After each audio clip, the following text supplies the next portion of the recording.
something a little bit different today, a little bit of a change of pace. So grab a cup of tea, I'm gonna have one with you. Let's go through some of the plans and some of the things that I've done in my cottage style garden this last week or so. So, reason for my change of pace, couple of reasons.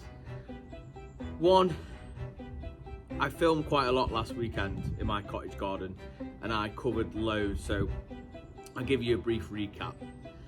So I dug over my dahlia, or what I want to become my dahlia bed, and it was really hard going, to be honest.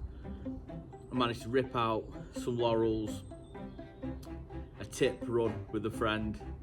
I managed to prune the dead out of my roses, make a really nice archway actually over the wall, and I just kind of discovered a few things in the garden that I hadn't seen before with this being a new garden. So one of those things I come across was a rambling rose, which I've actually ran up this archway now behind me, and I'm really excited because last year I had a beautiful pink rose come out through the hedge, which I nurtured last year, and it looks absolutely brilliant this year. So I fully expect to get plenty of blooms out of it. Now, I kind of want your advice really, guys. So cottage gardening is something that I've done before, right? I've worked for Cortage National Trust for a couple of years, in amongst a long gardening career of 20 years, and I've got a rough understanding of what I kind of want, but I'm really interested to get your opinion really about what you would do with this space, because we're only in March. I've got seedlings coming on brilliantly at the moment. I've got lupins that need to be pricked out, my dahlias need to be pinched out. I've got echinacea, rudbeckia, early sunflowers which I've got going, the giants, they're well on their way. I've got lots of things to do. I'm actually going to create a wild meadow seed just to the left of me, all down this hedgerow, so when I mow, I'll just mow straight up to that and it won't have a defined edge on the lawn, and I think that's going to give it a really nice cottage garden theme. I thinned out the lilac behind me, so I let a load of more light in on the rambling rose. I've never seen it flower. It was one of them that I didn't even see it was here. So the backstory on this house is we moved in last year. Before that, the council came in. Before we had it, the council came in and they decked, cut everything to the ground. That was, I know what was here because some things have started to sprout again, like hollies and conifers. The conifers haven't started to sprout, but the hollies. We had a Rustifina, which I managed to get some shoots out of for the rear garden. My rear garden being a tropical style garden. So I want to know your thoughts. So I'm going to obviously get my lupins going, get some sunflowers, cosmos and traditional plants, but what I want to know is how or what would you do with the space in order to create a cottage style garden? Because I understand a cottage garden is quite romantic with roses and almost rugged, so it's not prim and proper, and that suits me down to the ground because my tropical style garden is a lot of work. It's taken a lot of work and I'm putting a lot of beds into it and a lot of time, and it'd be really nice to enjoy this cottage style garden without loads of effort. And I know how that sounds, gardening is effort and it's hassle, very rewarding.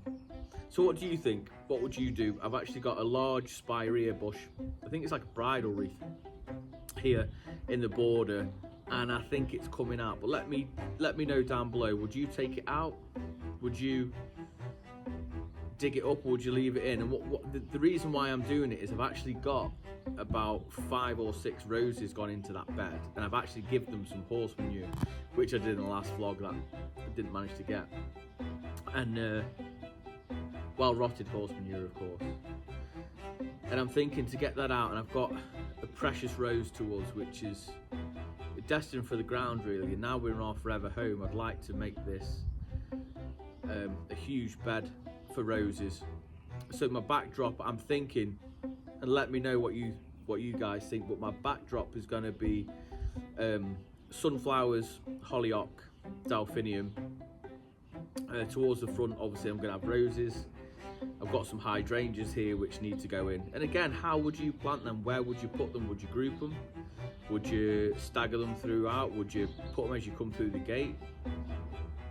What would you do? So the roses are going to dominate really on this right hand side, and then obviously got the front of the bed. So I've already got some perennial geraniums in there, and they're scattered through, and I've planted them amongst some bulbs. So I'm going to have things like cosmos, lupin, not towards the front, they'll be towards the middle and back. So what would you plant? What else would you plant? How would you plant it? Would you create any more island beds? Would you keep a big lawn? Would you have flowers running down each side of the path, because they'll already be running down the left hand side of the path? And I know this is all work, and this maybe not get done this year with all the projects that I've got going on, but it's a little bit of a reflective vlog. I appreciate every single one of you, and loads of people comment, and I absolutely love it, and may that continue really, guys, because honestly that kind of pushes me on, because without sounding too doom and gloom, I've had a few health issues after my appendix burst, and one of the biggest issues I've had is my legs. And let me know down below if anyone's had this issue when they've had a burst appendix, but my legs haven't been working properly, and I can't put it any simpler than that. So it's been quite difficult to have a weekend in the garden knowing it's going to affect my health, and that's dead strange, isn't it? Dead strange. But I appreciate every single one is your support, and the vlog next week will be back to me doing all sorts, and I'm happy to do that, don't get me wrong.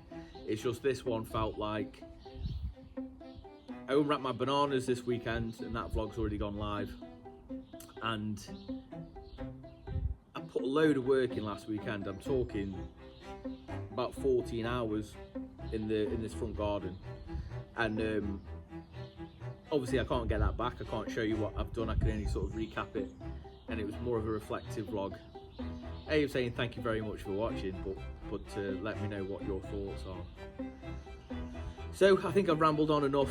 This is my update. From time to time we are going to sit down and have a cup of tea together, because why not, right? I think it's the right thing to do.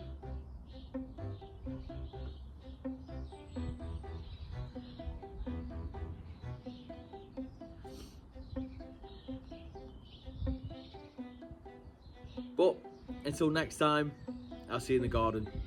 Take care, guys.